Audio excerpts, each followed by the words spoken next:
Kemudian saya juga pernah dengar Ustaz bahawa sebenarnya kalau kita kata tentang pengharaman khinzir ini, maka pengharamannya itu ialah pada dagingnya sahaja kan. Manakala selain daripada itu, dari segi penggunaan selain daripada daging, maka ia adalah halal.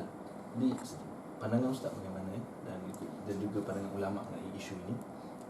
Apa yang Allah sebut dalam Quran, innama harrama alaikumul maitah wad dama wa lahmal khinzir, daging khinzir. Disebut dalam Al-Quran tu daging khinzir. Apabila disebut daging khinzir, sebahagian ulama dalam mazhab Maliki mengatakan yang diharamkan ialah daging khinzir, bukannya lemak. Bukannya daging, bukannya tulang, bukannya gelatin, bukannya enzim dan seumpamanya. Namun itu merupakan pandangan ulama dalam mazhab Maliki, dan ia amat sesuai untuk diamalkan bagi mereka yang bermazhab Maliki. Manakala kita dalam Malaysia dan juga negara-negara Asia seperti kita ni, kita berpegang dengan mazhab Syafi'i, yang mana mazhab Syafi'i menegaskan bahawa daging khinzir yang Allah sebut dalam Quran itlaqul ba' wa iradatul kull. Sebut sebahagian, tapi Allah nak keseluruhan, termasuk kulitnya, termasuk bulunya, termasuk darahnya, termasuk gelatin dan sebagainya. Jadi kita kena faham konteks mazhab Syafi'i ini agak lebih cantik untuk diamalkan di Malaysia. Kerana kalau kita membuka ruang untuk beramal dengan mazhab Maliki, dan kita menghormati mazhab Maliki dan saya belajar pun mazhab Maliki tersebut, kalau kita buka ruang itu sebesar-besarnya, bukan sahaja lemak babi kita boleh makan, bukan saja tulang babi kita boleh makan, semua jenis binatang, termasuk buaya, ular, ulat, boleh dimakan, cuma makruh saja dalam mazhab Maliki. Jadi akan menjadikan keadaan suasana kita di Malaysia lebih fawda ataupun lebih kelam kabut. Dengan makanan yang sedia ada pun kita jadi confuse halal dan haramnya, bagaimana pula yang akan datang kalau kita buka sebesar-besarnya ruang makruh itu. Jadi oleh demikian kita berpegang, kita kembali kepada mazhab Syafi'i, itu adalah yang terbaik ya, untuk menjaga maslahat umat Islam. Tambahan pula kita ini merupakan negara majmuk. Dalam negara kita ada negara yang ada orang yang bukan Islam, ada orang yang beragama Islam, dan majoritinya umat Islam. Maka kita kena pastikan bahawa kita memelihara hak kita sebagai orang Islam. Itu lebih baik. Kita memastikan makanan kita bukan saja halal tetapi tayyib, halal dan baik atau bersih. Itu adalah yang terbaik. Jadi oleh demikian kita menghormati pandangan mazhab Maliki, tetapi saya rasa pandangan itu sesuai untuk mereka yang bermazhab Maliki di negara-negara yang mengamalkan sistem ataupun mengamalkan mazhab Maliki sepenuhnya. Manakala kita di Malaysia adalah lebih baik ataupun lebih dekat kita dengan jalan selamat, iaitu kembali kepada mazhab Syafi'i yang mengharamkan babi secara total. Jadi oleh demikian coklat ke segala jenis produk makanan ataupun kegunaan yang mempunyai DNA babi yang dapat didetek menerusi teknologi moden pada hari ini, hukumnya adalah haram dan tidak boleh kita makan. Jadi apa komen Ustaz nak tentang penggunaan istilah umumul balwa yang dinyatakan mengenai kenapa sebab coklat Cadbury itu secara khususnya adalah halal walaupun setelah disahkan bahawa ia memiliki DNA khinzir. Okey. Kita kena faham dalam pemprosesan sesuatu produk di negara-negara bukan Islam atau negara Islam, yang mana kebanyakannya pengusaha adalah golongan yang bukan Islam. Dan kita dapati DNA ini ataupun kekotoran dan seumpamanya terdapat di mana-mana. Apabila kita rujuk ataupun kita buat penyelidikan ke atas produk yang kita ambil sampelnya daripada kilang, tak mustahil dalam lab masa kita cek dekat lab, produk yang kita ambil sampel daripada kilang tidak bernajis, tidak mempunyai DNA babi. Tetapi ketika pemindahan daripada kilang ke pasaraya. Okey. Di antara kilang ke pasaraya itu mempunyai orang kata apa? Proses-proses tertentu. Dan ditambah pula dengan produk tiruan. Kita faham ni?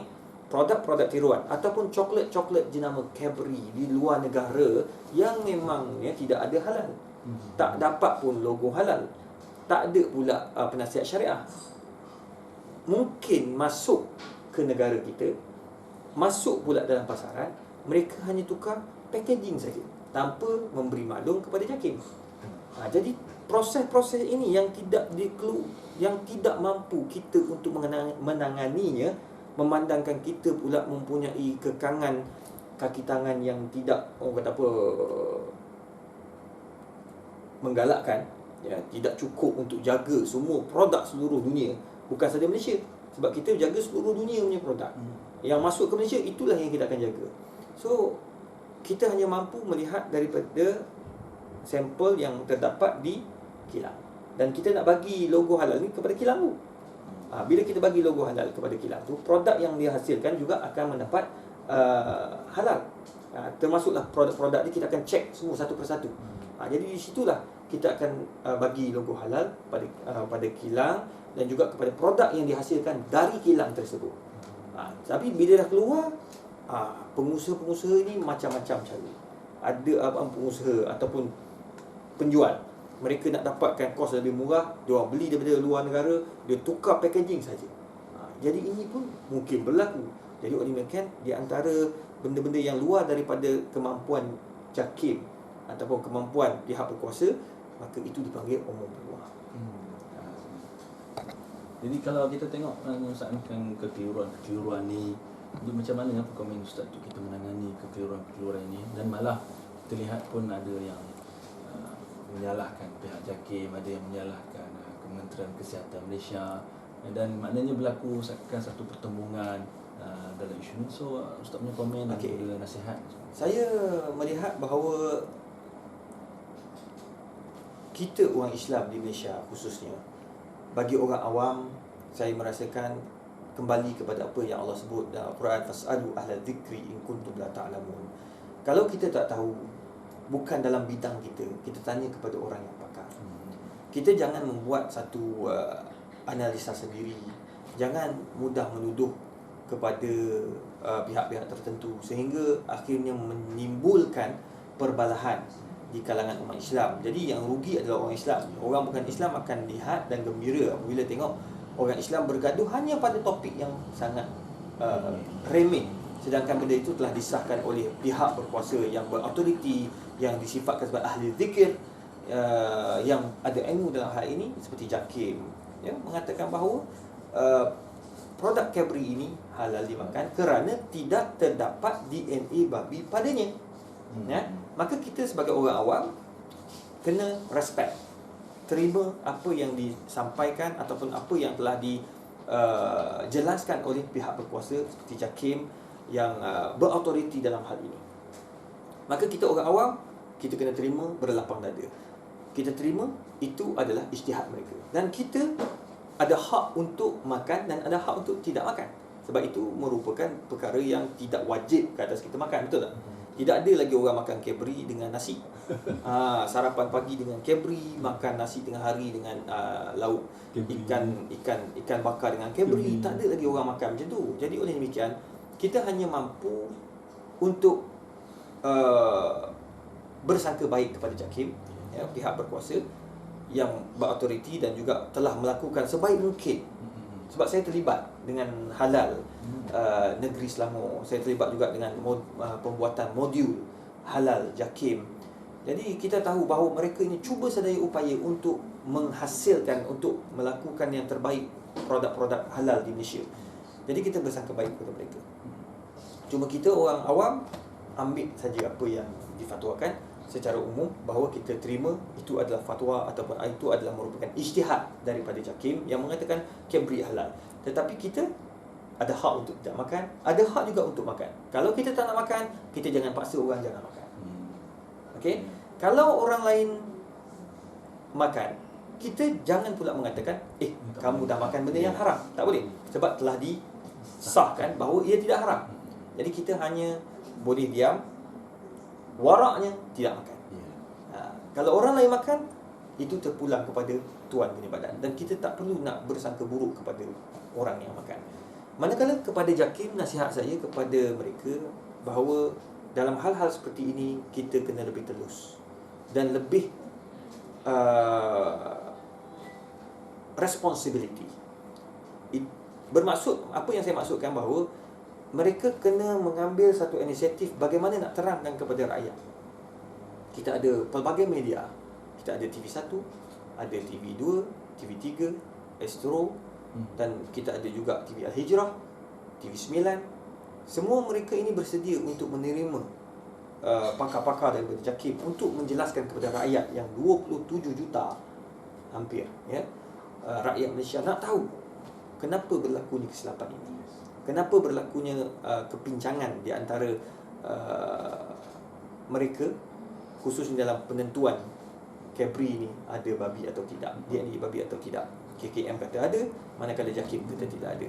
Jadi proses ni yang tahu hanya JAKIM dan juga KKM. Sepatutnya mereka kena lebih mengambil responsibility, gunakan segala media yang ada untuk menjelaskan. Jangan mengambil enteng, sehingga kan kita tidak mengambil satu inisiatif bagaimana nak selesaikan benda ini pada masyarakat. Sebab bila kita tidak menjelaskan dengan cara yang betul, maka akan menyebabkan rakyat umat Islam akan berbalas sendiri, kerana ada orang yang tidak berautoriti untuk bercakap. Faham tak? Jadi ini akan menimbulkan banyak kesan yang negatif kepada umat Islam, khususnya di Malaysia. Jadi saya nasihatkan kepada mereka yang berautoriti daripada JAKIM untuk sentiasa berada di dalam media-media sosial seperti TV-TV, radio-radio. Jelaskan, dan biar ada phone call ni ada call masuk, mana bila orang tanya kita jawab secara spontan, bukan scripted dan sebagainya. Tidak, kita nak biar benda ini jelas dan rakyat meyakini bahawa JAKIM dah buat yang terbaik. Itu nasihat saya kepada mereka. Dan saya nasihat juga bahawa pihak JAKIM agar lebih memperkemaskan kaki tangan mereka, biar semua yang terlibat adalah orang dalam bidang. Kalau bidang penentuan hukum, orang itu bidang syariah. Kalau orang tu dalam bidang pemprosesan, pastikan dia daripada food technologies dan sebagainya. Jadi mereka ini dalam bidang. Jangan letak orang yang bukan dalam bidang. Kalau dalam bab hukum kita letak orang dakwah, memang dia tidak tahu bagaimana nak tentukan hukum, sebab dia kena menghadam ilmu usul, ilmu kaedah fiqh dan ilmu fiqh contemporary dan fiqh klasik. Jadi benda-benda macam ni agak sukar bagi orang dakwah untuk memahaminya. Itu sebagai contoh yang kita kena faham. Jadi oleh demikian, selain daripada kita memantapkan lagi kaki tangan, kita tambah lagi kaki tangan yang sepatutnya diperamaikan di dalam jabatan hak halal ni. Dan sebagai akhir, Ustaz, saya kira mungkin soalan ini sebenarnya sering berlega dalam kalangan orang awam. Sebab kita baru ni timbul isu selepas dia dikatakan bahawa wujud DNA khinzir dalam Cadbury, ada yang ingin membersihkan darah, kan? Ada yang ingin menyaman JAKIM dengan alasan kerana JAKIM telah bertanggungjawab dalam isu ni. Ataupun makna seorang mudahnya kalau kita termakan benda yang haram, Ustaz, kan? Contohnya kita termakan perkara yang mengandungi berkaitan dengan khinzir. Jadi apa yang perlu kita buat? Adakah kita perlu selamatkan ke dan sebagainya? Ini mungkin jawab soalan yang mungkin ringan, tapi ia memang biasa berlaku dalam kalangan orang awam. Jadi komen Ustaz. Baik, berhubung tentang samak dan seumpamanya, saya rasa biarlah mereka yang pakar untuk bercakap. Saya tahu mereka yang mencadangkan agar syarikat Cadbury menanggung kos penukaran darah ataupun pembersihan darah kepada rakyat Malaysia ini, saya rasa adalah satu benda yang melampau. Sebab Islam tidak pernah mengajar kita membuat sesuatu yang boleh mendatangkan mudarat kepada orang Islam ataupun kepada umat manusia secara umumnya. Jadi nasihat saya, bab-bab hukum ni biarlah orang yang berautoriti juga menyampaikannya, orang yang berhak untuk bercakap. Jadi saya menasihatkan kepada semualah umat Islam, khususnya orang-orang awam, ya, agar tidak mengambil sebarang hukum, ya, daripada mereka yang bukan dalam bidang tersebut, ya. Dan sekiranya mereka dah termakan sesuatu yang haram, Islam tidak pernah mewajibkan mereka sama segala apa yang telah dimakan daripada mulut sampailah ke dalam. Jadi itu bukanlah suatu perkara yang digalakkan dalam Islam. Bahkan tidak ada pun sebarang pandangan di kalangan para ulama silam, 4 mazhab khususnya, mengatakan bahawa kalau dah makan babi maka kita wajib samak perut kita selama 3 hari. Tak ada, ya. Kita hanya afallahu amma salaf, la yukallifullahu nafsan illa wus'aha. Kita hanya mampu buat apa yang termampu di kita sebagai manusia. Yang dah lepas tu kira afallahu amma salaf, semoga Allah ampunkan dosa kita. Cuma lepas ni kita berhati-hati. Manakala yang luar ini, ya, anggota luaran, itu diwajibkan sama. Kita wajib sama pun tidaklah sampai memudaratkan kita, ya. Yang mana Nabi SAW kata, kita mulakan yang awal itu biturab, faulah biturab, dengan yang di awal ni dengan tanah, air tanah dan seumpama. Kemudian dibasuh dengan 7 kali. Ada ulama kata jadi 8 kali, ya. 8 kali bermaksud yang pertama itu air tanah, kemudian dibilas dengan 7 air. Jadi 8 kali.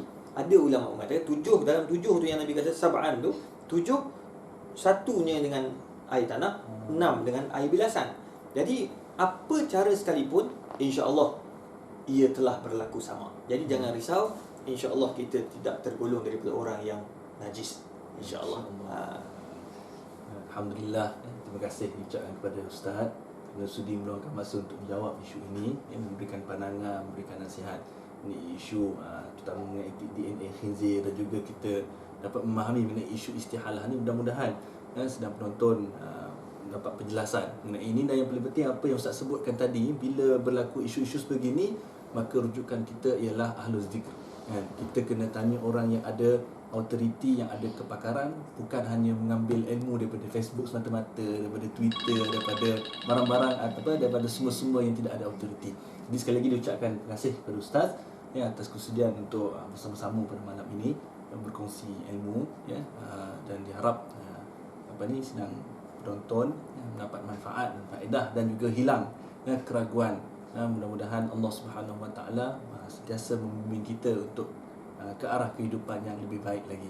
Wabillahi taufiq wal hidayah. Wassalamualaikum warahmatullahi wabarakatuh.